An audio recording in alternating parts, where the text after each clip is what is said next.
OneBC will definitely take a stand to drop diversity, equity, and inclusion in schools and in all government official, I hope, throughout society in British Columbia. So I would say this is a bucket, and this is one of the things that we would demand even if we formed a coalition or something with the BC Conservatives. We don't know what's going to happen, but I'd say one of them has to be that all indoctrination is pulled out of all of our publicly funded institutions, and that would be, okay, let's cover it. DEI, gone. From UBC, none of this. All the hiring, the students, you're not allowed to ask them what their ancestry or sexuality is anymore. My kids just filled out forms to go to universities. It's sick what they're asking them. So all of that's gone. So pull out DEI. Pull SOGI out of the schools. No more climate alarmism. No more Black Lives Matter in the schools. No more PLO. No more of no political symbolism in the schools. Nothing.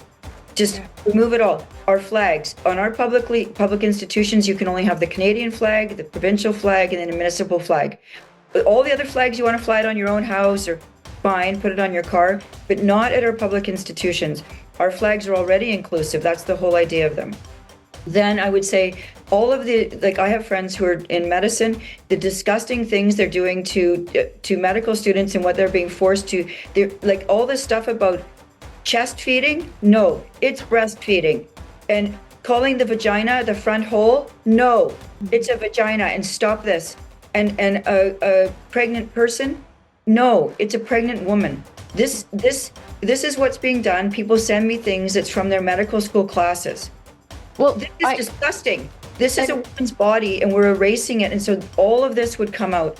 This is the start, because once they control the language, they control all of us. Hello. We're so glad you've joined us for tonight's show. A warm welcome to you. Our guest speaker this evening is our good friend, Dallas Brodie, and the title of tonight's show is Land, Resources, Money, Exposing Theft in Plain Sight. It's February 18th, 2026, and this is the Empower Hour. It's my pleasure to introduce you to Tanya Gaw, the founder and leader of Action for Canada. And for those of you who've been watching the show for the past several years, you'll recognize Tanya's land acknowledgement. I thank God and God alone for the ground I'm standing on. We can all speak this land acknowledgement with confidence because the Bible assures us in Psalm 24 that the earth is the Lord's and the fullness thereof, the world and those who dwell therein. Now, before Tanya comes on, I'd like to introduce our special guest speaker. I'm so pleased to introduce Dallas Brodie tonight. Dallas is the leader of the OneBC party and the MLA for Vancouver-Quilchena. Before entering public office, she worked as a corporate and securities lawyer, a criminal defense lawyer for young offenders, a radio and television producer and broadcaster, and an arbitrator at the residential tenancy branch of BC. Dallas was on the Empower Hour 2 weeks ago on February 4th, 2026, and if you missed that show, we encourage you to go on our website to watch the replay. Before Dallas comes on, we want to recommend the must-watch documentary produced by the OneBC caucus entitled Making a Killing, Reconciliation, Genocide, and Plunder in Canada. And now, my friends, will you all please help me welcome Dallas Brodie. Dallas, welcome back to the Empower Hour. Thank you so much for having me, Heather. And Tanya, thank you for having me as always. It's an honor. Well, we're so glad to have you here. Thank you, Heather. And so, Dallas, when you were on last, we covered some really important issues. We, again, talked about the Kamloops claims of the missing and murdered children and that the graves are empty. $12.1 million has been paid to dig those grounds and nothing's being done. And there's demands that that money be paid back. And then we also covered what you're experiencing when you are attempting to go to the universities, the publicly paid for, paid for universities, yes, and not being able to have civil conversations because of the Marxist indoctrination a lot of those may be paid operatives as well. So we covered a lot. And then near the end, you said, there was so much more that you had wanted to cover to address some other things that are transpiring in British Columbia And when I sent the weekly action out this week to introduce you to all of our members in our list, to say, hey, you're coming, invite them to come and listen to this interview again. One of the things that, we're highly concerned about is, of course, our natural resources. And there was a headline this week that went, Water Wars, global experts sound the alarm for Canada. And then it talked about how there was nearly 2/3, 64% forecasts. Okay, so that the weather is getting overwhelmingly hotter. And the good thing about this report is that the climate change propaganda is diminishing. 450 geopolitical experts polled ranked climate change as the single biggest threat to global prosperity years ago. And now they said, now it's down to like 17%. But now the big issue that those 400 geopolitical experts are focusing on is water. And when I saw this, I thought, wow, that actually leads well into the show tonight, because I'm assuming that's probably one of the issues that we didn't get to talk about last week. So I want to open up the floor to you. I want to hand it over to you, and you just let our viewers know about some of your concerns and what's going on, and how BC is indeed a template for the rest of the country. Okay, well, thank you very much for that introduction, Tanya. And when I had mentioned to you in the process of filming our documentary, there were a couple of interviews we did that didn't make it into the video, but they were astounding stories, and they're things that are taking place. For example, like just smaller things like on the islands trust issues, like the Gulf Islands, the residents there are now finding that suddenly they're being impacted by DRIPA. And there not being any chance to respond to that. So I don't know whether you want me to start, and I'm not really up to speed on the water issue so much, except for I can see that I will make this comment. We have been subjected to what I call climate alarmism for years now. Mm-hmm. Remember when they were telling the kids about 6 years ago that the world was going to explode in 2020? There was a date they gave that the world was going to be over. And this caused children incredible stress.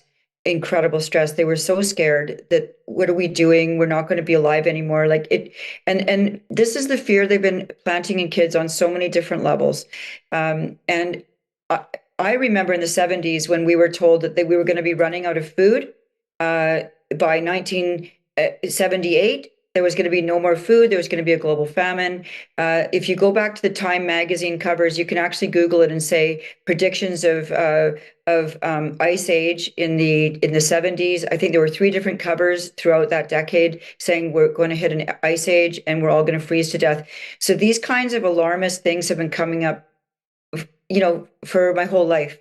And you look back at it and like none of it really happened, because what we do is we adjust and we learn things and we engineer and we change and we work on things, and we do things to do better in the environment. We do better. The Industrial Revolution, for example, was really dirty. A lot of people got sick. They got things in their lungs from all of that, but we've improved since then. Air quality has improved. So every time, remember when we were first told it was global warming, and then it would be a particularly freezing cold winter. All of New England would be blanketed in snow. And then they quickly changed it and say, no, it's not. If we say global warming, and then when it's cold for a year, people say, oh no. So they just changed the word to climate change. So now any type of climate change is the problem. And of course, the climate has been changing forever. And it goes slowly and incrementally. And sometimes it's colder, sometimes it's warmer. And of course, I'm not saying that we shouldn't try and use less energy and, hang our clothes to dry sometimes instead of always using a dryer, and maybe, being aware. I'm glad that cars produce less exhaust and all these things. But the fear that they create in societies is basically an effort to control. That's how I see it. And to reduce people's living, that you shouldn't be living, like you shouldn't have a shower that's strong shower that comes out of the nozzle and all of these things. So in any event, I can see that this water thing is probably now going to be the next, and this will be subject to more of these claims by basically. Well, let me back up a bit. What we're finding in BC, and I've been doing more and more research into this, is that there are these massive environmental groups in the United States. I've just been doing some more work on it today. I found some more names: Wild Site, Stand.Earth, the Wilderness Committee, and then there's, of course, Tides Foundation, which now goes by makeway.org, the Rockefeller Foundation, and George Soros, and all of these groups that are mainly operating out of the United States have really targeted Canada. And they say quite clearly, we're working with Indigenous groups.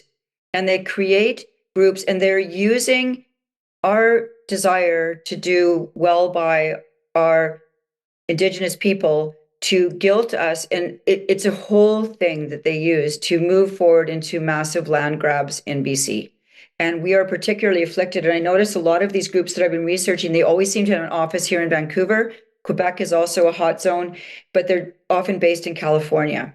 But BC has been particularly under attack from these groups. And I'm doing more and more research into that. And it turns out, I found out even today while I was researching, the BC government gives money from several different ministries to this group called Wild Site and Stand.Earth. They give money to them so that these groups can come up here, launch legal actions against our government or different sawmills or whatever the forestry or logging is, and then to shut down industry.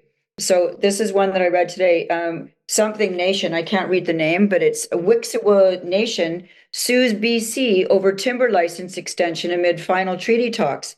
Well, that's being backed by Wild Site, Stand.Earth, and the Wilderness Committee.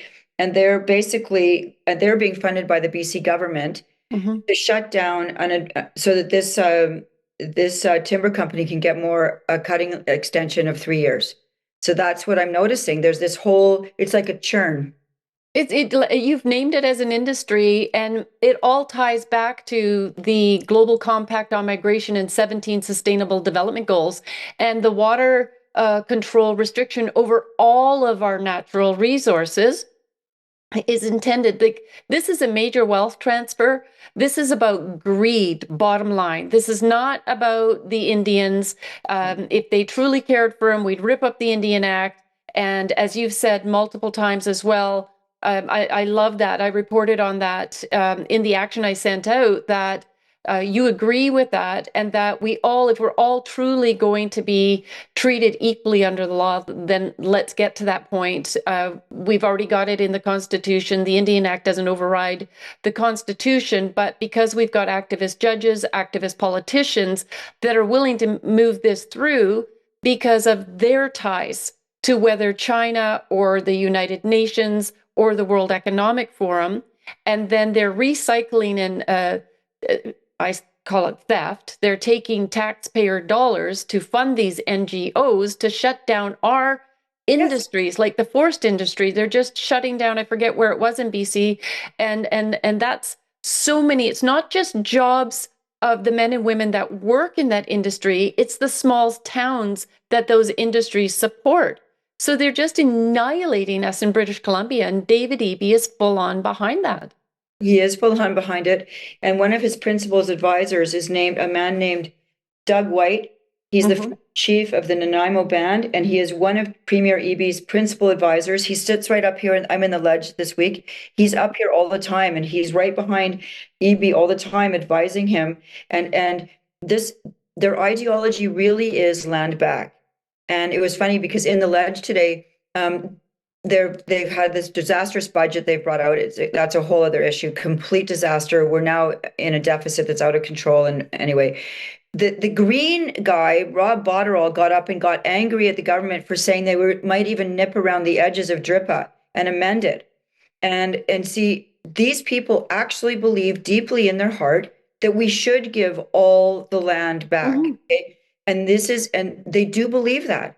And what bothers me about this is that if that's really what British Columbians want, and we believe that that's what the road ahead means for us, I think that we need full notice if that's what we're doing, and also a referendum to ask British Columbians, do you want this? And there's been a lot of focus lately on the fee simple titles that have been affected by the famous Cowichan ruling, the one where in Richmond, where they gave joint decision making. They've basically said that Aboriginal title supersedes the fee simple properties in Richmond, which are commercial properties and people's homes. And so this has been a disaster for the Eby government because this has exposed the whole thing. That case is exactly what they wanted to have happen, but they're trying to pretend that it's not. And this is precisely what DRIPA stands for: is all land back, veto power over everything, and indefinite funding to fund whatever they want to do on those lands. But the focus has been on fee simple properties, which if you look at a map of BC, there are just certain speckled areas where there's fee simple properties. I think it's around 2 million properties in BC that are fee simple title. But the real prize is the crown land in BC. Mm-hmm. That's what they're really going for. Mm-hmm. And that's 95% of British Columbia. And basically, my view of this, I can't come to any other conclusion, is this is a land grab for all of British Columbia. All the crown land is going to be given to the 204 bands. That's it. You know, as I've been processing this insane position we find ourselves in, and it can only come from pandering politicians that are on scale and aligned with the globalists. Like, they are traitors. This is treason because they're aligning with an unelected body. Nobody ever voted for them. And it's very clear in our criminal code that if anybody facilitates the takeover of our country, that they would be held criminally liable. And, you know, I would just wish a lawyer would buck up and let's charge them criminally and go for treason. That's a side to this, just a feeling. But the fact that the Indians have felt so entitled that we've been paying them hundreds of billions of dollars for years in all of this reparations, and they don't look back on the fact that the Europeans could have come into Canada and they could have done what the Muslims do, and they could have violently eradicated them. And what we're looking at right now is you got a lot of millions of BC residents, homeowners, who are irate about this. And you hear, you know, the little bit of talk about civil war. You look at the population of the Indians, and I'm sorry, I don't buy in to the Indigenous. That's a global term. It's not in the Indian Act. It's Aboriginal or Indians and the First Nations. They were never first, and they never developed a nation. There was, for our viewers' interest, there was over 640 tribes when the Europeans came here. They were all infighting. And I was sitting at lunch once with Chief, is it Kenny Blackwell? And when I made this comment to him, he said, and yes, this was a couple of years ago, and he says, yeah, and they're still infighting today. And it's true, they're fighting who lived on this land or who walked on this land, and that's my land. And they're just ravenous over the theft. They have no conscience about the fact that I never, nor did my parents ever cause any of them any harm. And the majority of Canadians that are alive today feel the same way. These reparations are a political operation in order to distribute wealth into the pockets of the globalists and these chiefs, because the Indians on the reserves are not benefiting from them. At least very few of them would. And so you and I care more about them, as we've said in the previous show, than any government leader would. So I'm even making an appeal to them today. Like, we're appealing to you, get on board with Dallas. Come out and support her in the work that she's doing on your behalf. Because if you think that you're going to live in a free province governed by chiefs, you're mistaken. The globalists are using you as pawns to steal our resources and to get access to the land, and they're just going to wipe you out. There's no doubt in my mind that this is coming. That's correct, and your point about the average Indigenous person, I've said over and over again, and the documentary exposes this. The average Native person, and they contact me. I've got some who even want to run for OneBC. They know what's going on, and they hate it, and they are angry too. And a lot of them are sort of my age, like 50 and up. And we've all been watching it for the last 40 years. And a lot of them are getting to the age where they can't be sort of canceled anymore. And they say, it's time for us to stand up and say something. Right. I've been watching this for 40 years. It's embarrassing the way our chief and council run things. They steal from us. They treat their own family better than other people. And it's a terrible situation that we've placed them in, and that is the Indian Act. And by the way, that is the correct term, because even if you want, a lot of people now, it's such a privileged position to be an Indian in Canada that people are trying to get their blood test to prove that they're Indian status so they can get what's called the Indian status card. And that gives you a lot of things, tax-free things. If, you know, like, for example, if someone someone who has Indian status told me the other day that if you get a car, and sometimes the tax can be $7,000 on a car, right? It's a big PST, GST together.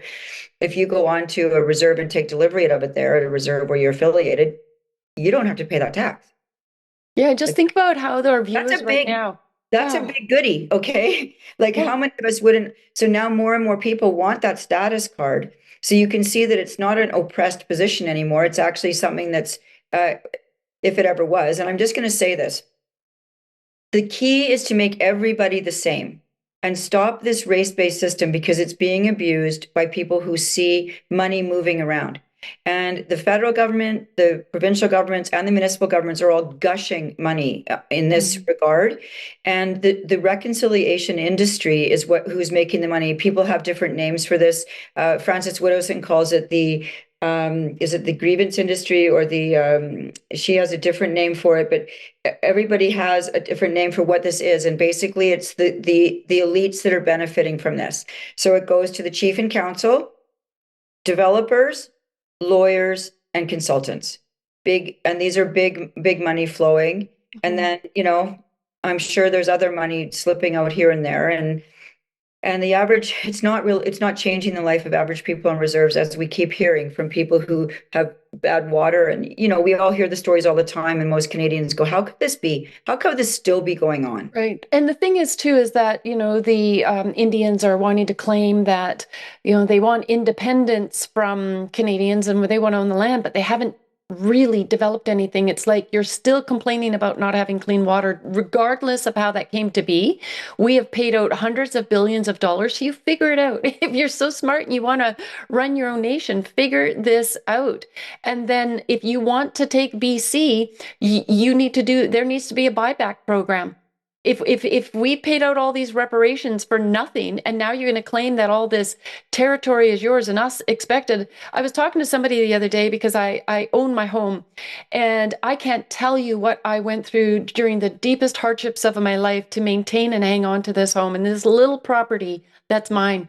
And I'll tell you, I'll be darned if I'm going to give it up and hand it over and to anybody without a major fight. And, the government may think that they have all the power on their side, but Canadians are still the majority in this country. And we're appealing to them. You got to step up. You got to stop with the political correctness and, worrying about the race baiting, because this has nothing to do with race or the color of anybody's skin. This is about injustices. And this is about criminal activity, and we need to call it out and expose it. And I don't care, even when Chief Kenny Watts tried to throw the race card out at me. I'm like, are you kidding me? That you're so corrupt. You're part of the backroom deals. And that was the biggest mistake, because he's on our UNDRIP page and I exposed him. And that opened it up to me realizing, going deeper into seeing how many chiefs are working on these illegal and I want to emphasize illegal backroom deals. Well, it's also like I was reading an article today in preparation for this by a journalist named Cosmin de Souza, whose family grew up. He was born in Romania, and I would just want to read this. He said, born in Romania 6 years after the Christmas Revolution and the fall of the communist dictator Nicolae Ceausescu, I see alarming similarities between my country's struggle against the evils of communism and the subtext of Canada's current attack on private property rights. This is short. I'll just go. Romania's land collectivization from 45 to 62, that's only 16 years there, was a gradual process. It started by taking land from private estates and giving it to collectives, appearing to be land reform. Mm-hmm. Eventually, it moved to full state ownership, removing private property protections altogether. This slow motion confiscation was cloaked in the language of equality and righting historical wrongs. Can you believe this? Mm-hmm. And then under the new system, peasants were told they still owned their land, even keeping legal titles. However, ownership became just a piece of paper. Land, animals, and tools became part of collective farms, and individual landowners had no say over what was produced. So the mockery of ownership intentionally weakened private property. So you can see, this is what I see happening. Our whole system is undergirded by two things: private property and the rule of law. If you nibble away at the edges of private property, look where we're headed. And we don't have private property if the rule of law doesn't support it. So what are we watching? it looks, Cosman has made a really good point here in this, and it's scary because, tyranny is incremental. They don't just go right to the end game. They start with little bits. And we're actually being coaxed into doing this by thinking we're being kind. And the road to hell is paved with good intentions. We know that old cliche, and it's true. And we want better things for Indian people in Canada, Indigenous people, whichever word you want to use. This is what we all thought was going to happen. And after all these billions spent, things aren't getting better. Go to your local reserve, and they're suffering a really crummy life. And so you ask yourself, what is going on here? What is this really about, right? And so, Dallas, I really want to draw support and attention to OneBC. I have followed you from the time you were removed from the so-called BC Conservatives. I was hoorahing you and cheering you on. Thank you, Trenzio, for bringing up the page. I would encourage people to look up OneBC and to look at their policies. And in this situation, I know there's many that we're, addressing. We can talk about those tonight, whatever you want, whatever's on your mind to talk about tonight. But what is your commitment regarding these land grabs, regarding the Indians, regarding the treaties that have been signed by David Eby and his team? UNDRIP, for instance, what are your plans and the party's plans to do about this? It's a 5-point plan. The first step would to be, if I were premier, I would immediately stop all voluntary transfers of land and money and power, because a lot of what's being done right now is completely voluntary, not really even being negotiated. If you look at some of the deals, like the money flowing, oh, we'll give you 600 million just to do this piece. They get money just to, it's, okay, so stop all voluntary transfers of land, money, and power. Secondly, repeal DRIPA 100%. Pull it all out. We have to pull it out because it's been insinuated into so much now.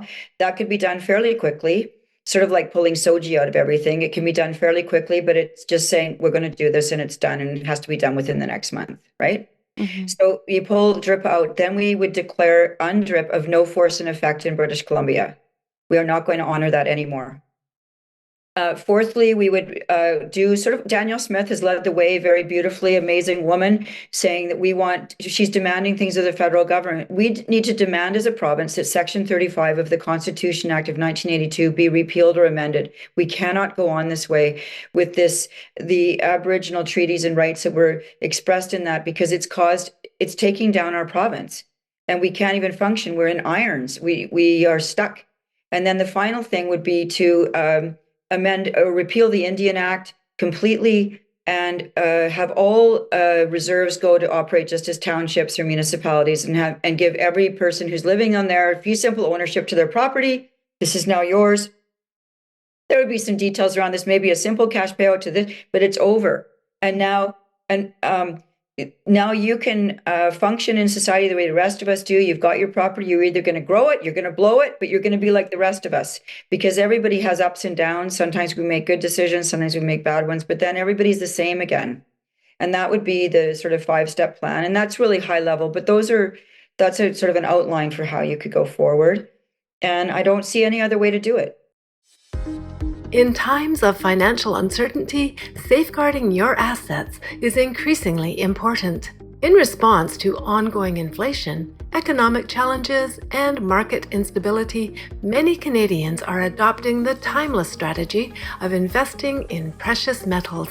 Historically, gold and silver have held their value, safeguarding your assets against economic turmoil. Action for Canada is pleased to announce our partnership with Steve of Sun City Silver, providing valued members of A4C with expanded investment opportunities designed to help you achieve your financial goals.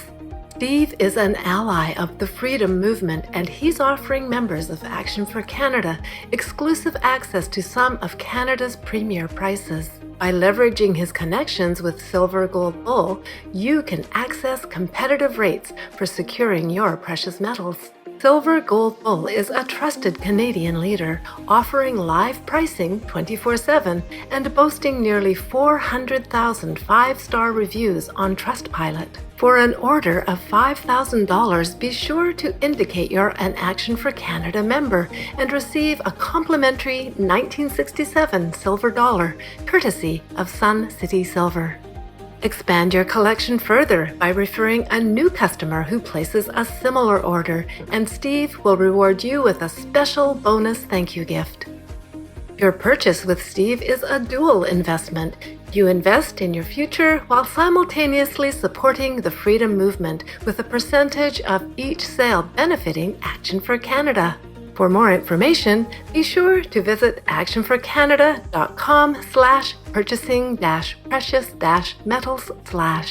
Secure your assets, protect your future, support Action for Canada and the freedom movement. The information presented is for educational and informational purposes only and is not intended to provide financial, legal, or tax advice, as we are not licensed financial advisors, accountants, or attorneys and cannot provide professional counsel. Be advised that the content and information provided does not create a client relationship. We recommend you consult with a qualified professional advisor before making any financial, legal, or tax decisions. Please note that Action for Canada is not responsible for an individual's financial outcome.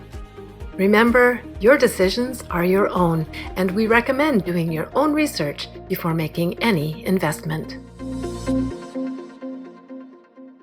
Politics of appeasement. Oh, just do this and then it'll be over. Just do this and then it'll be over. It's not working. You can see where we're at. No, and when you're so easily paying money out to individuals that maybe have never worked a day in their life, or, that this is very, very appealing, or when you're getting a stipend every month from the government, it's like this socialist agenda to have what do they call? Sorry, it's on the tip of my tongue. A system where everybody gets equal pay. This is called the equity. So equity is the enemy of equality. Mm-hmm. Equality means that we all have equal right to pursue happiness. That we have the equal opportunity. It doesn't say you're going to have an equal outcome. I remember when I first came home from Princeton after my first term there, and I come home with Plato's Republic, and I was taking political theory, and I said, "Dad, look at this book." And it's really cool because it's got a good idea, kind of. It says like people who are this size of body should be the warriors. People who are good at having babies should have the babies. The people who are best at, like, everybody was divided up, and it was going to be this perfect society where everybody just divide the labor into the right things, and everybody would, be happy and basically be equal. And Dad was like, "Oh God." He sat me down and he's like, "Okay, we need to talk about this," because he said, basically, Dallas, it's okay you're reading this, but you need to understand that how would you feel if someone who didn't work as hard as you do got into Princeton as well? I said, well, that wouldn't be fair, because I worked really hard to get my grades, do my extracurricular activities. I was really a dedicated student. And he said, well, this is what this is all about, Dal. People who work hard will get the same as somebody who doesn't do anything. And what does is undermine everyone, because nobody then wants to work, because the Marxist thing was from each according to his ability to each according to his need. And that was the whole idea. But the people who have the ability get tired of doing all the ability and getting the same. We have to say it's okay for some people to be more wealthy than others because they've worked harder. And it's just a fact of life. And some people are maybe good investors, and they're fortunate that way. And they've, like, for myself, I had to fight so hard to maintain my home and keep it and pay my mortgage off. I didn't go out and get facials or my nails done. I didn't go out to the movies or fancy dinners or anything. And so I made those sacrifices. And yet what I see happening today is like, don't tell me that you are the only ones that, face difficult times. Like, to victimize a key minority group has been their strategy. Well, I don't feel sorry for anybody anymore because, it's not based on rationale, like a rationale that we can accept, and that These people are being victimized by the government. It was the universal income is what I was thinking about. Universal basic income. Yes, and this is what I see that the reserves are basically set up to be, and why I say they're wards of the state. And this is a perfect example of why nationally the government is pushing for this. It is why it's not going to work. It's not working here, and we want to see the natives, the Indians, get a proper education, have the same expectations on them, because I want to see them thrive. Yeah. And my mom and dad were very much about us working hard to achieve our goals. And if we didn't, then, they weren't just handing anything over to us. We had to work for everything. And that put a very good work ethic in my siblings and myself. And so it sounds like exactly the same for you. And everybody should have that opportunity to succeed in that manner, because you feel good. You feel good about yourself afterwards as well. Yeah. And I speak to Native parents who are saying the same thing to their kids. They don't want this either. They know that it's a welfare trap. Mm-hmm. They know that there are a lot of them who are raising great kids and they're doing great, but the vast majority are really suffering. The statistics show that. But it's a fundamental thing of, like, we've moved away from a society where we honor achievement and merit. And, you look at someone like Jimmy Pattison, okay? My parents knew him when he was young. He started just selling cars, used cars. And he started there. He had, nothing. He's worked his butt off. I don't mind if he has a big boat. Do you? Nope. I don't mind if he has a big home. He's running this massive empire. Do you know how much work that is? Mm-hmm. And the dedication and the thought and then the philanthropy he's done. Why can't he have that? We shouldn't, but we are so into this politics of envy, the politics of resentment, and the politics of class warfare, which is really being pushed on us by the NDP. They truly are. They believe in communism. I know they do, that tons of them do. They are activists, and this is what we're up against. And OneBC, we really believe that our whole society will do better if we go back to a merit-based society where we're judged on our achievements, what's in our heads, not our sexuality or our skin color. Mm-hmm. And that makes everybody feel better. And we want pilots who are the best pilots. I don't want the pilot who got there because of his sexuality, mm-hmm. Or whatever, her sex. I want people who are skilled. Do you want the surgeon who got there because he was good at it, or because he ticked a box that was politically correct? I mean, it's so silly when you think about it. We want air traffic controllers who are really serious, really conscientious people, right? But this is what's happening. And that undermines everything. I think it's kind of being done deliberately so that everything isn't working. Oh, 100% it is. Like, the diversity, equity, inclusion is basically what you're talking about. We've got to be diverse, and, we got to give a leg up to the person that's handicapped. And again, it's all appealing to Canadians' sensitivities, to their emotions, drawing them to react emotionally, which has caused them to tolerate this. But this is intolerable. It's causing massive damage to our children. Started 2 decades ago with, nobody has to compete on sports day. Everybody gets a ribbon. It starts at that level. It starts in kindergarten right now with the SOGI 1, 2, 3 toolkit for teachers in BC, dropping, there's more than 2 different or one kind of marriage between a man and a woman. Let's introduce multiple marriages. Let's introduce pronouns. Let's get kids turned against their parents. So it sounds like as well, OneBC will definitely take a stand to drop diversity, equity, and inclusion in schools and in all government official, I hope, throughout society in British Columbia. Is that a fact as well?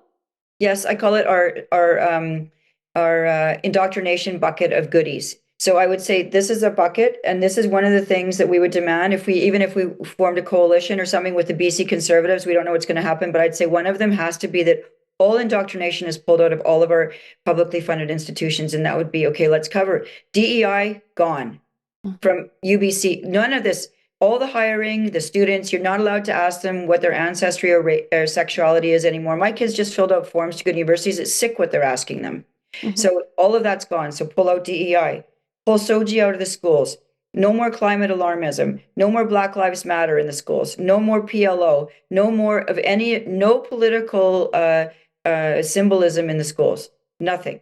Just remove it all. Our flags on our public institutions, you can only have the Canadian flag, the provincial flag, and then a municipal flag. all the other flags you want to fly it on your own house, or fine, put it on your car, but not at our public institutions. Our flags are already inclusive. That's the whole idea of them. Then I would say all of the, like, I have friends who are in medicine, the disgusting things they're doing to medical students and what they're being forced to, they're like all this stuff about chest feeding. No, it's breastfeeding.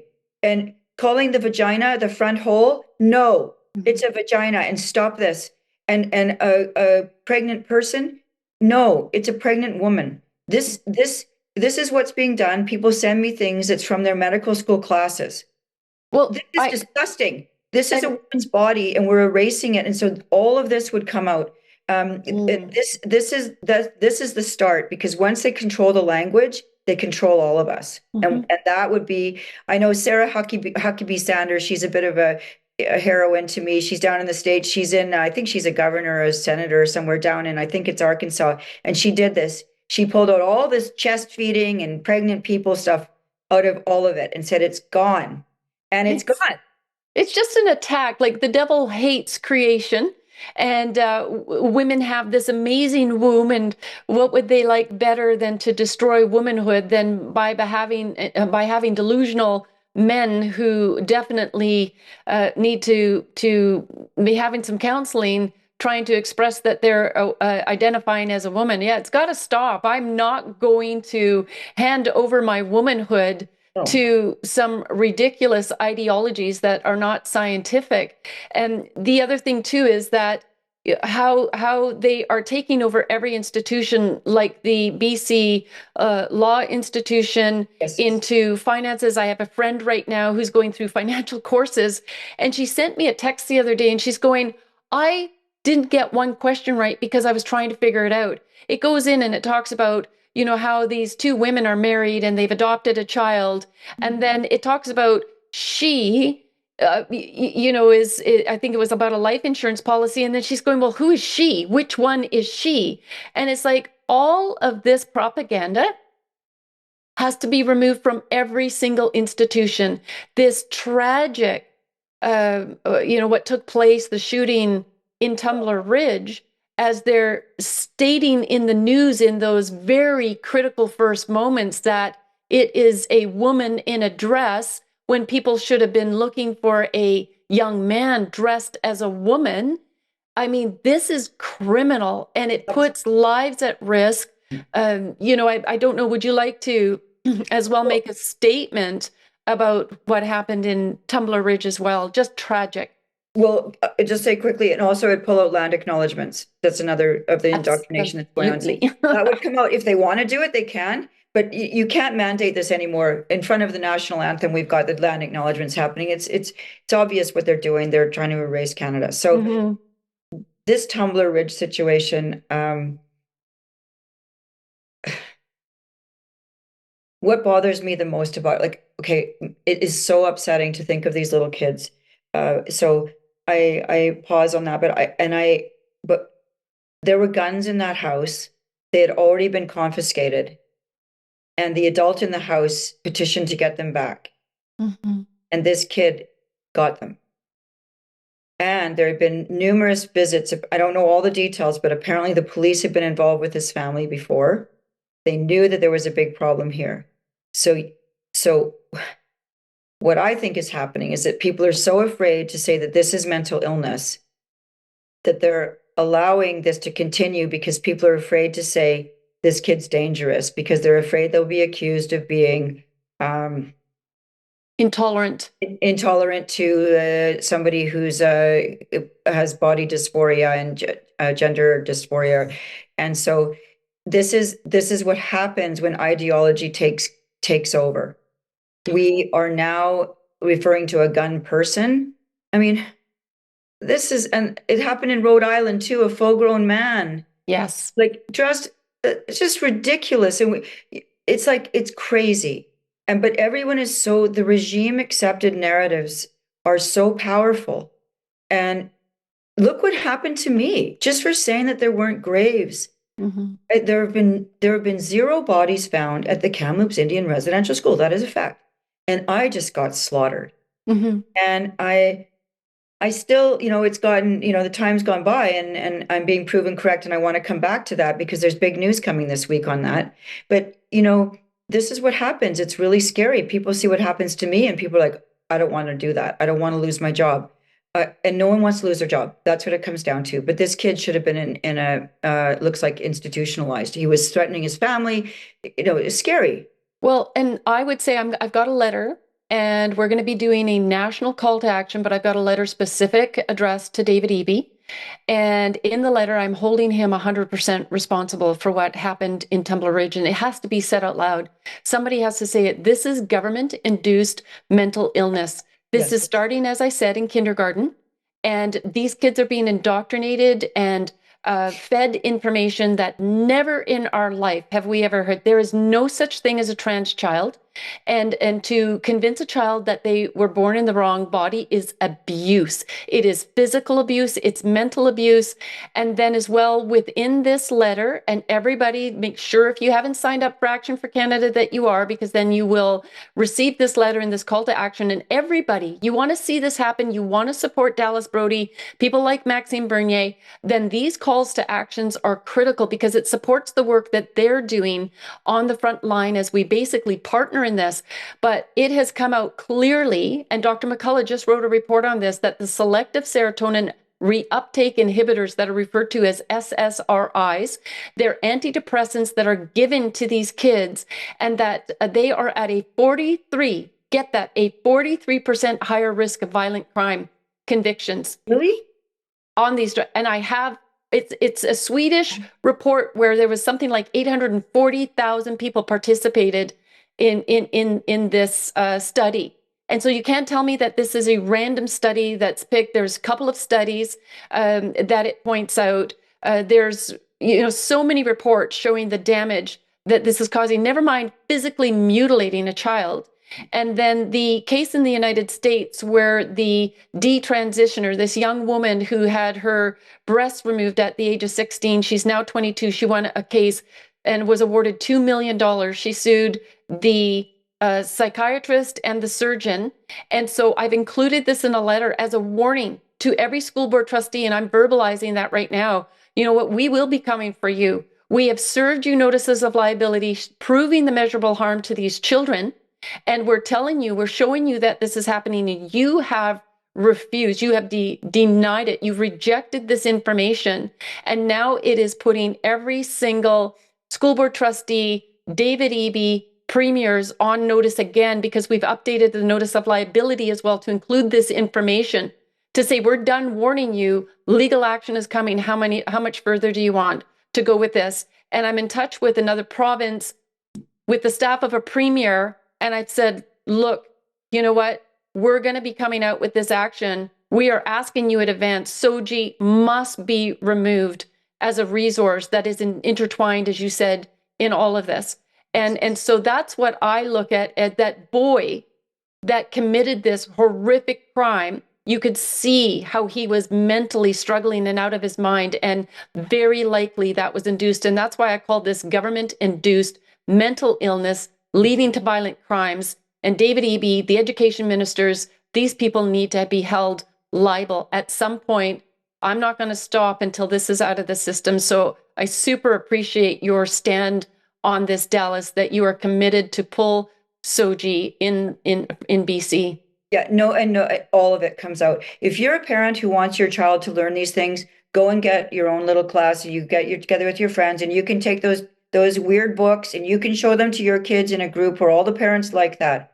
Mm-hmm. I still don't like that, but don't put it in our public system, because actually I think the number is huge of the parents who don't want this in the province. It's been forced on us. Well, and I think, it's a winning issue, and it's not just because it's a winning issue, it's because it's perverted. It's perverting creation. You know what it is as well? It is introducing pornography, so that what they're doing is that they're breaking down our children's natural instincts to recognize predatory behavior. And these children then are open to predators. And we've seen that. I've got a binder in the kitchen this thick, and I should have brought it here just so you could see. It's not complete. It's what I could find on teachers and school staff who have sexually abused children in BC. And so they go where the children are. So don't tell me they're not indoctrinating, sexualizing, and grooming children in our school systems through this. The books, 100%, every single one of them, we should have moral books in our system. They shouldn't even be in public libraries, any publicly funded institution. I think these books should be banned right out. There's no child, because even then, if you have a parent that would be showing these to a child, that's abuse as far as I'm concerned. And around the world, in America and in Canada, this is all coming forward, and the majority of citizens agree with us as they're finding their voice. And Alberta is evidence of that, where even bless Danielle Smith and her team that they listened to what we presented to them and that they began the process of removing these books. And I believe there's greater steps. They've banned puberty blockers and surgeries, for children, and we're going to call on BC to do the same. We're doing an event on February 28th in my ride, 8th between 2 and 4, and you can sign up on the OneBC website. Mm-hmm. It's free. But I'm sure the protesters will be there. We're going to have tight security, and we're going to have, you're going to be wanded when you come in, because this has become an insane issue. But we do need to find our bravery. And I know it takes guts sometimes to stand up to these administrators and so on. I know it's hard. I know. And as well, to encourage people that are viewing right now, is that if they go to Action for Canada under current issues, we have political LGBTQ, and we have extensive, one of the best reports on all of this information, that if people wanted, say they're working on educating their local officials, this is a great resource page where you yourself can go back and click, what did WPATH, what was their involvement? What are they? Oh, thank you, Trenzio, again. What is it that they're stating in as far as grooming children? What was the United Nations or WHO's? We've got all of that information easily available. Can you click on that page, political LGBTQ, as well? Major resources. I did a report in 2018, the United Nations and their, attack against our children. Again, it's an amazing resource that details who these individuals are and the history of it as well. So, Dallas, you're having this event, but it's awfully nice for people to have a page to go back to where they can actually click on these resources, find the damage, because, maybe it's a family member that is caught up in the ideology or the government style weaponization of our emotions, this military style psychological warfare, and they're getting breakthrough, and they want, I want proof of that. Well, great. Go to our web page, go to this particular page, and you can find that information. Because I've been on the front line of this battle since spring of 2017 is when I first became aware of this Tanya. SOGI 123 as well. Right now, I want to get back to, because I know you have a great information, but speaking of events, as Heather had mentioned at the onset of the show, we're having an event this Friday. And so in Langley on February 20th, starting at 7 p.m., that is on Action for Canada's page as well. We're pumping it out. We should put a reminder actually out, but I had to go and visit the RCMP liaison, had contacted me for those very reasons. Do you have security? What's your plan? How is this proceeding? It's going to be at my church. Pastor Brent is completely on board. So I go to the RCMP office in Langley, and I'm waiting at the door. And Trenzio, can you highlight what I'm going to provide here right now? And this is a sticker at the door. Okay. So it says RCMP and BC safe place. The location is a safe place for LGBTQ plus victims of crime, harassment, and bullying. Report crimes against member of the LGBT community, blah, blah, blah, blah, blah. And so I'm standing there and I'm offended. I'm like, is this a safe place for me to go into? If this is political. And the creator of the pride flag, Gilbert, said that this is what flags are for. Flags are about proclaiming power. Yep. So they've just taken power over our schools, over our city halls, and now over the RCMP. It's a very powerful political symbol. Oh, yeah. So I sit down with him and the officer that's going to be attending at the event on Friday, and they're talking about, at one point, how we've got to be neutral and the Charter of Rights allows these protesters to be outside. And I said, well, hold on just a minute there. I want to challenge you on something. I said, while I was standing outside waiting for you to open the door, I see the little sticker you have in the window. And right away he's like, yeah, I know. Both of them didn't agree with that sticker on the window. There you go. I said, that's political. And the RCMP completely, 100% are supposed to be independent and neutral, just like you said. So if you're going to say it, I want to see it happen. And I want that little symbol taken down from the window. Yeah. And it's amazing how powerful the political LGBTQ, and we got to name them for what they are. This is not a minority group that is weak and helpless. This is a very powerful political group who are receiving millions, if not billions, of Canadian tax dollars through all of their NGOs.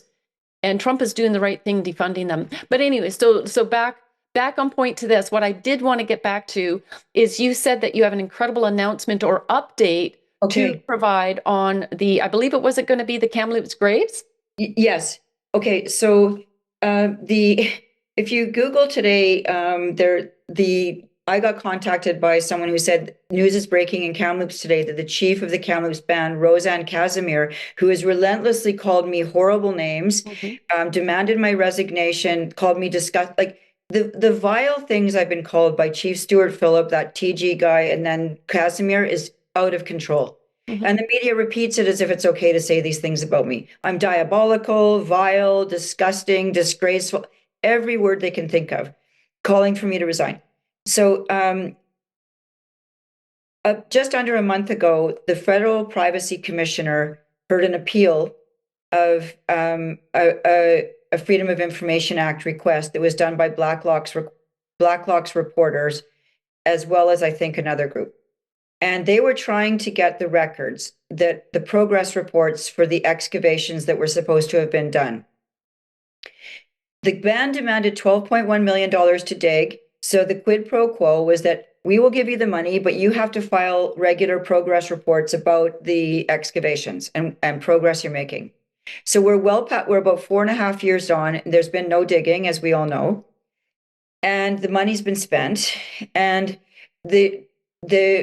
so this group applied for the reports, the progress reports. And I didn't even know about this until I heard the ruling just under a month ago. They had applied for it over a year ago, and they've been delaying about releasing the reports. It was over a year. And then the federal government decided to just seal the records and say nobody can have any of them. Yeah. Well, in an act of incredible courage, Blacklock's appealed it to the privacy commissioner, and congratulations to her. Maybe the winds of change are blowing, but she said, there is no allowance for you to say you're understaffed and you can't deliver. That's what they tried to say. We're understaffed. We can't manage it. There's too much documents. We don't want to do it. She goes, that's not something in the Information Act. You can't do that. I order you to release these documents forthwith and in any event within 30 days.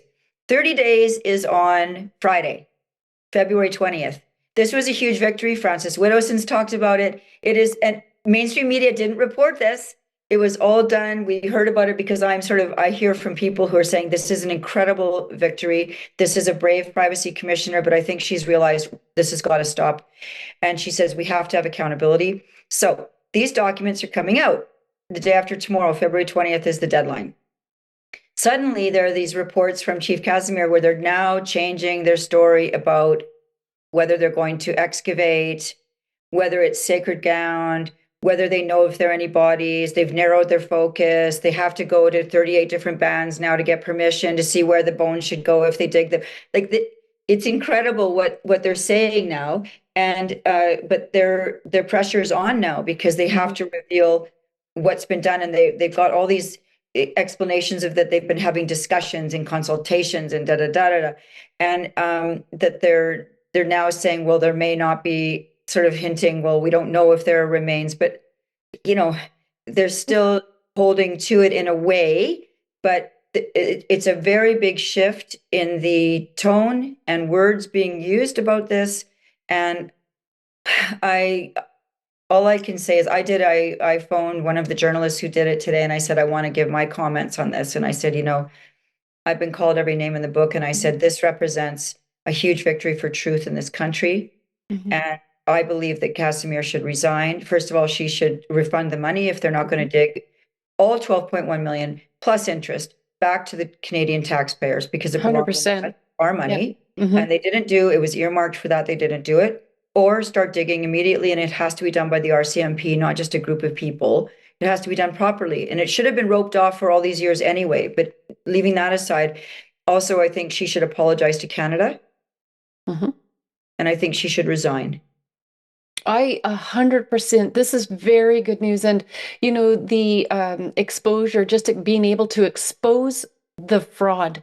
And that's what all of this has been. This has been extortion and fraud at the highest levels of government and within these bands. And these chiefs need to be called up. I think that even criminal investigations should commence. Dallas, I would even encourage you. I know that you're so busy to even think to do it, but at some point, people need to be held accountable for their words. Private prosecution for public mischief. Yes. If I went around saying I have 200 bodies buried in my backyard and the whole country comes to a stop, and Dallas says she's got dead bodies in her backyard and it was done by this family, and I destroy that family and I say he killed them all and they're back there, but I'm not going to prove. Like, think about the insanity of this. Yeah. They've accused us of murder. And if there are bodies, if they do dig, then surely some of the perpetrators are still alive. They should be charged. But we have to now do the DNA. It's a process. Well, and to understand as well that, you know, during some of those eras of time that there were diseases where equally as many white children going to the schools had passed away as well. So it's got to be properly documented. And I've had Michelle Sterling on several times, and she does as well exceptional investigative reports and spelling it out and making it so easy to understand. And so she has the timelines, and as well saying there's no RCMP reports about missing or murdered children. None of this makes sense. So I think that if they do decide to dig, it needs to be documented by video completely every step of the way, because I don't trust these people. They've lied through their teeth. The chief obviously to me is hiding something. If you got $12.1 million and you wanted to make a point with Canadians to prove victimization and hardship, they would have been digging 4 years ago. But we've seen in so many other areas that this is completely fraud. They're lying, and Leah Gazin needs to be held accountable as well for calling Canada a genocidal nation. And even Chief Kenny Watts in Port Alberni, that a couple of years ago, I mean, they put our lives at risk because, people within these bands were having a hate on for me because I was just speaking those simple truths in the fall of 2022, saying the graves are empty. And the RCMP report had come out on the so-called missing and murdered women, saying that the RCMP killed them, nobody cared about them, the whites killed them, when 86% of the murders were done at the hands of band members. And to me, that should have been a great relief for everybody. Very sad case for them. But you can't continue to blame the white people, and the Europeans for coming in here, and then you're decades later still blaming us for crimes that we didn't commit. And it has been to exploit and extort money. There is fraud behind this, and there needs to be legal accountability. So, yeah, I wouldn't blame you at all if you decided to press charges against her and call for an investigation.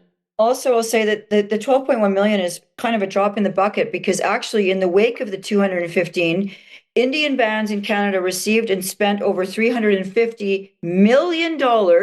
It was given out to they were claiming there were 700 plus different sites in Canada.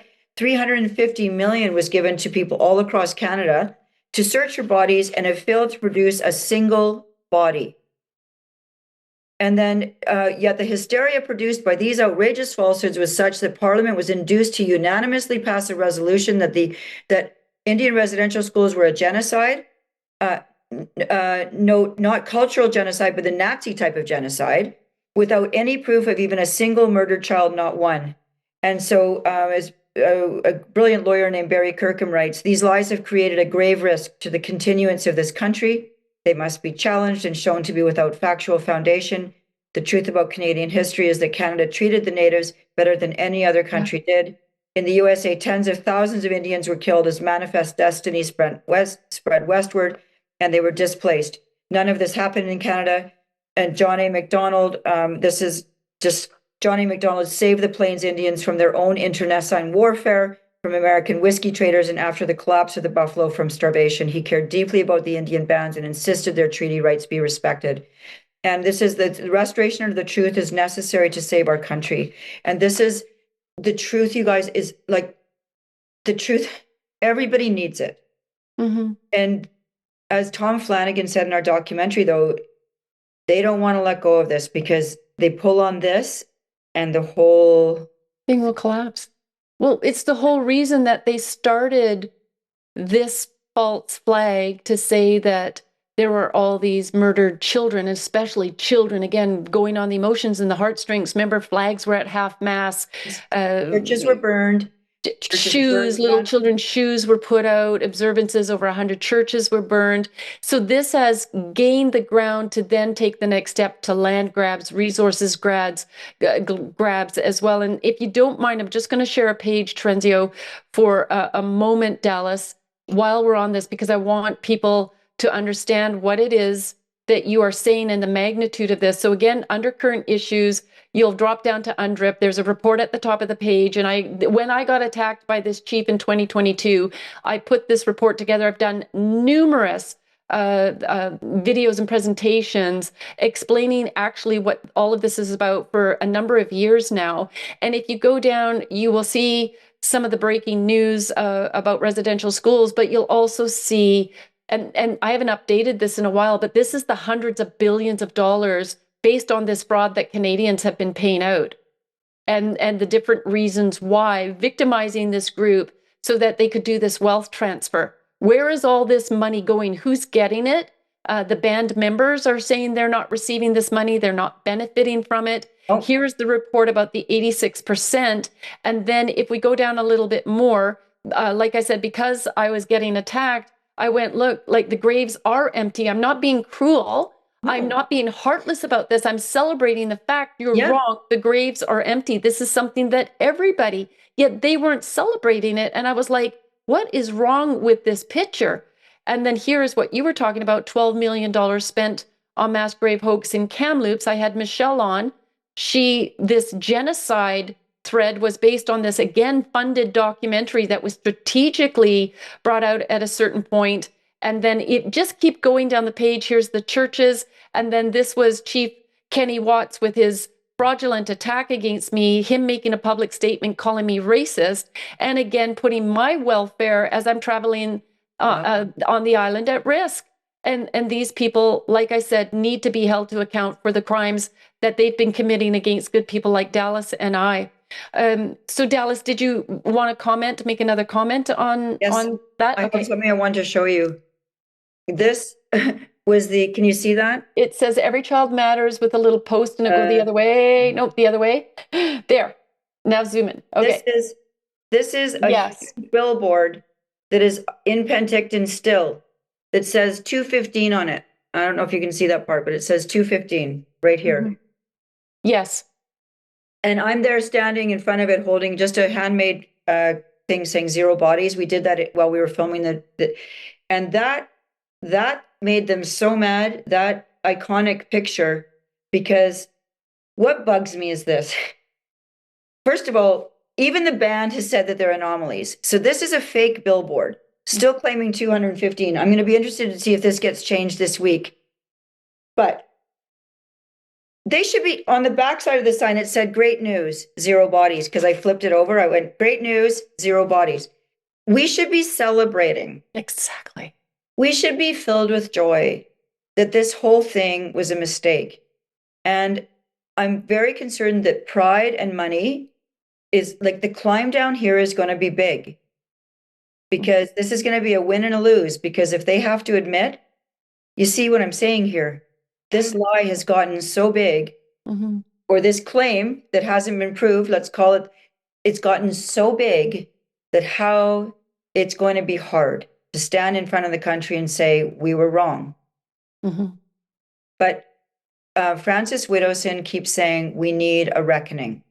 Mm-hmm. She doesn't want the money refunded. She wants it digging.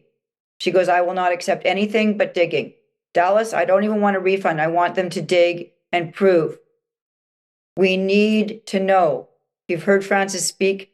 Mhm. She wants to know, and Michelle has said the same thing. And these are amazing women. I've learned a lot from them.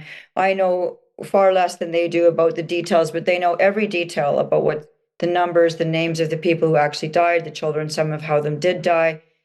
And, They've got the evidence that's needed to go to court if this comes to that point. They've documented it all brilliantly. And, there's a verse in the Bible, and usually after a show like this on this issue, I bring it up. And the Bible verse says it's from God stating that when you go into a nation, do not sign treaties with them, because otherwise you will also be tied to their rituals or their way of life. And of course, that's what's happened here, and it's done nobody any favors. It's been the demise of Canada. We've denied God and the Word of God. We haven't been uncompromising in that. And for whatever reason, our forefathers, fathers of Confederation, felt like they were maybe doing that right thing. of course they did. Yeah, by doing For this. sure they were doing the right thing. They didn't Yeah. want to slaughter them. They No. wanted to educate them. I'm like, if you want to genocide people, why would you educate them first? I mean, it Yeah. just makes sense.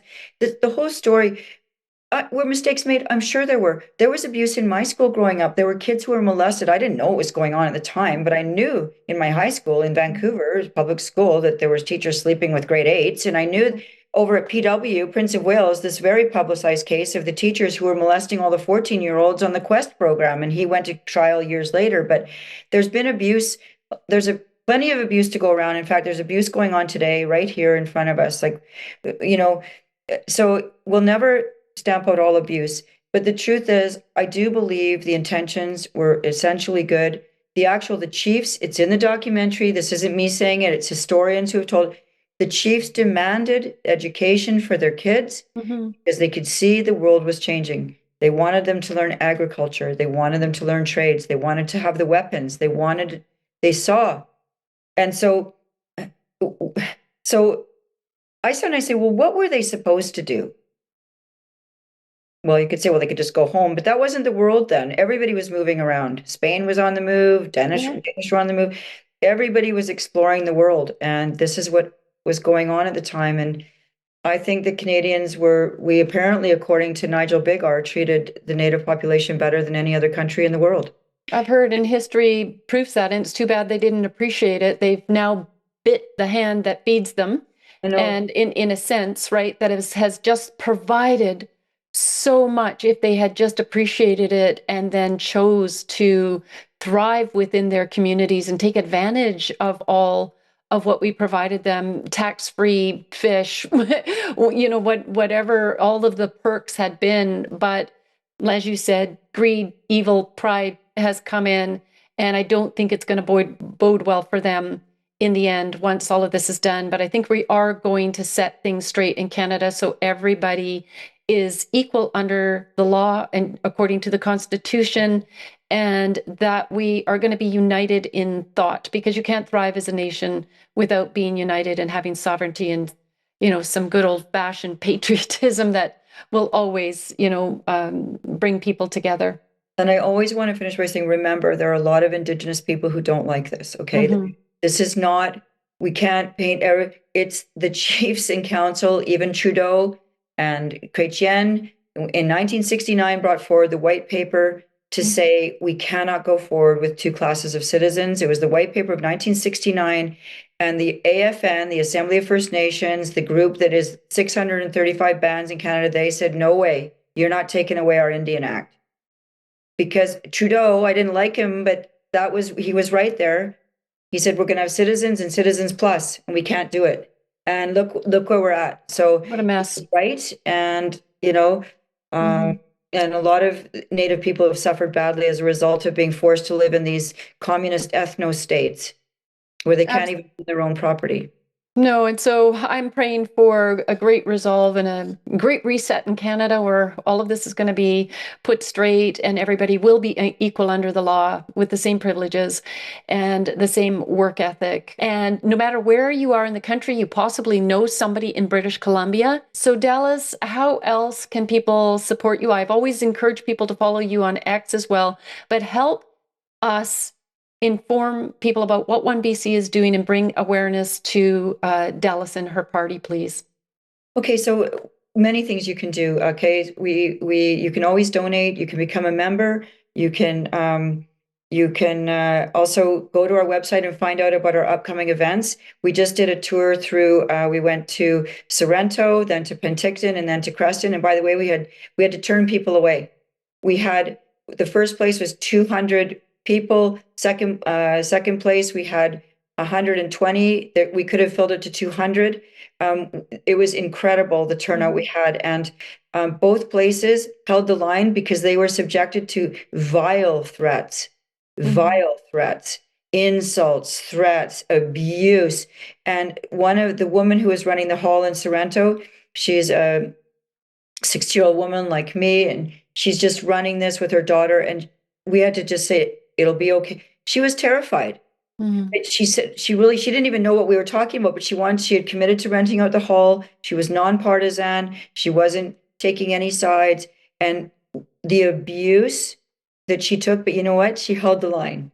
Good. And we went to Creston and the Ramada Hotel. First of all, the rec center canceled because they got abuse from the local chief of the Lower Kootenay Band, screaming and yelling at them and saying, you can't do this. So they canceled. We're following up with that. And we're going to be dealing with that. We're not going to take that. That's a publicly funded building. But so the Ramada Hotel in Creston took us, and they got the same abuse, threats, and the owner held the line.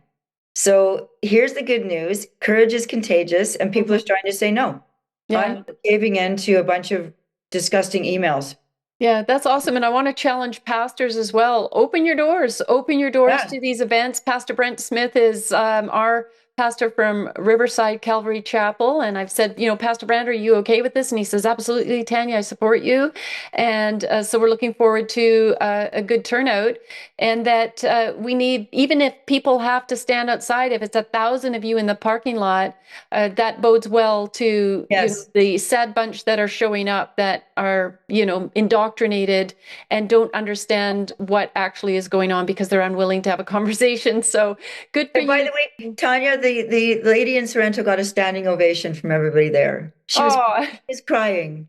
Yeah, that's amazing. She held the line for freedom of speech. That's what she wanted. Yeah, and we need more of that. So yeah, thank you, Dallas, and thank you for being so brave. I've had Maxime Bernier on the show recently, and I said, these are the populist leaders. Dallas, take a good look at her face. This is one of the populist leaders of Canada, and so we need to fully get behind these leaders. We need to help them find good, moral, ethical, quality, honest candidates to run. That's always a big part of it, going and facing an election, but that doesn't start 6 weeks before an election. That starts now before an election is called.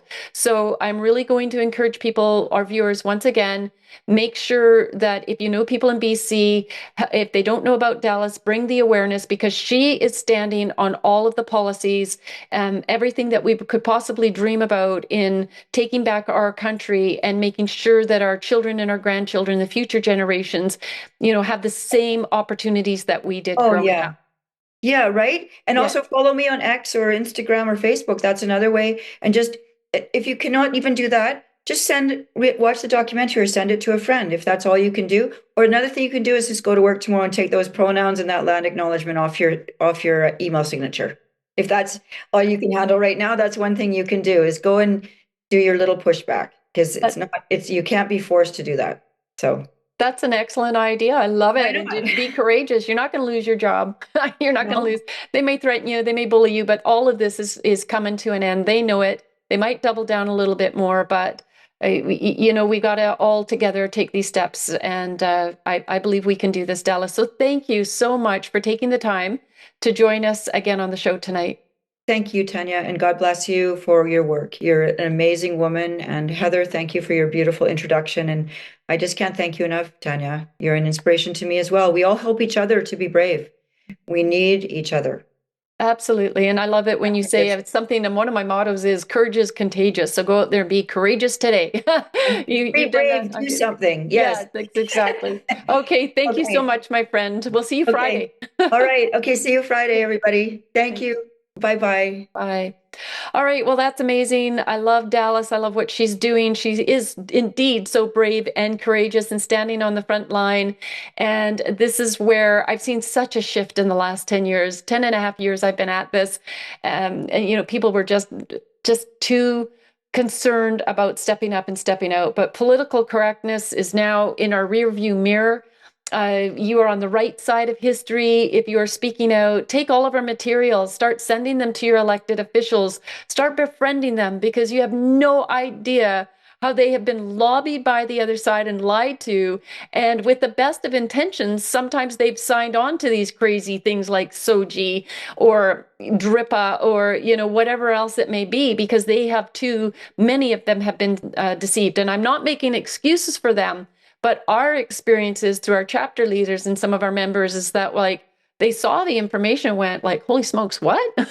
Yeah, we really don't support that. So do take the time. Don't assume that they have the information. All right. So the next week's guest is actually, it's going to be me. And I thought it was time that I start talking about the sexualization and indoctrination of our children in these petri dishes that they call public education. And the title is SOGI 123, Indoctrinating Our Children to Death. And that would be based on really what happened in Tumbler Ridge. There was a mass shooting days later, like I say, in the United States, where a trans man, identifying as a woman, shot his wife and a child at his son's hockey game and injured others. And it's got to stop. And we've got to get to the source of the problem. We've got to call it out. I will be launching the call to action against, and it's not against the premiers, but it is to give the premiers the power to say, wow, again, I'm being served this notice of liability.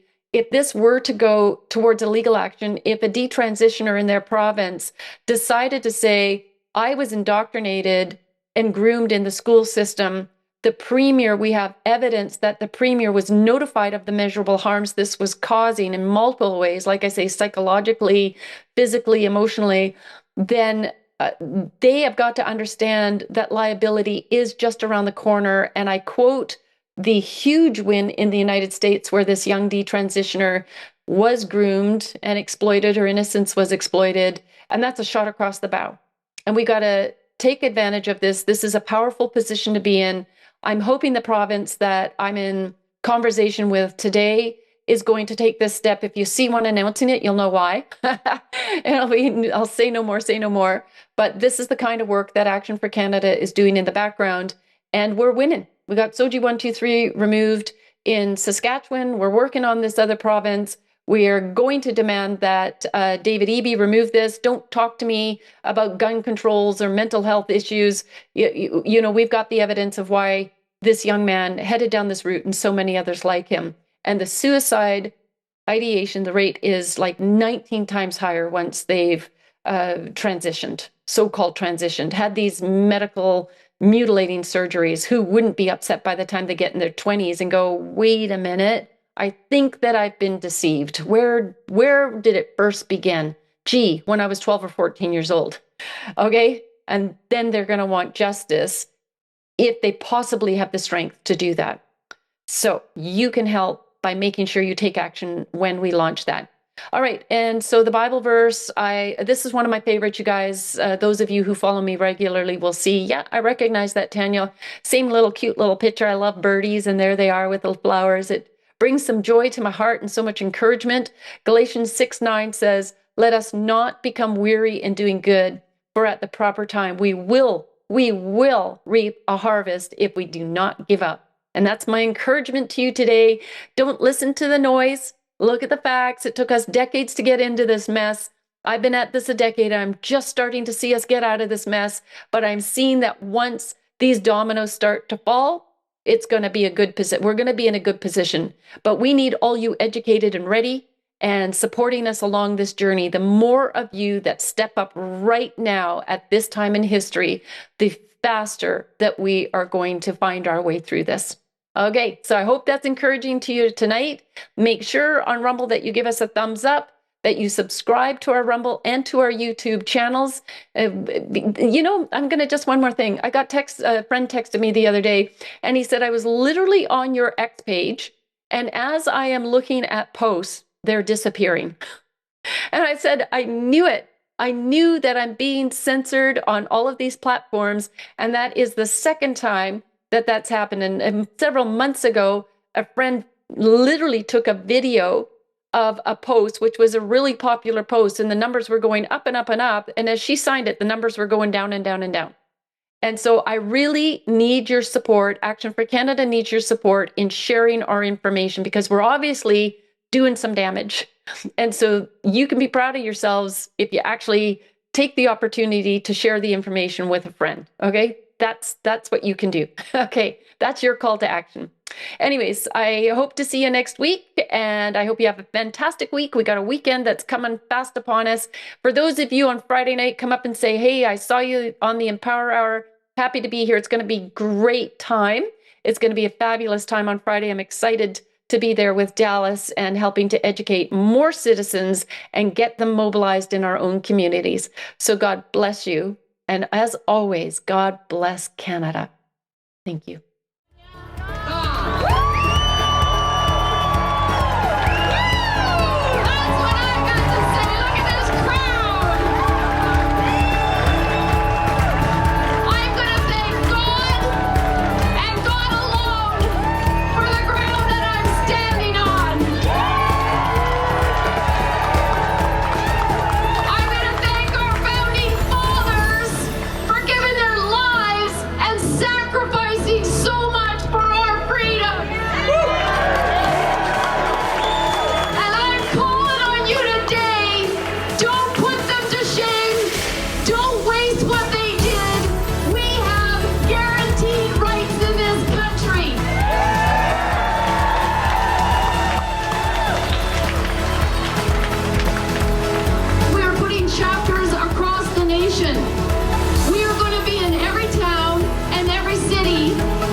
Are completely 100% unlawful.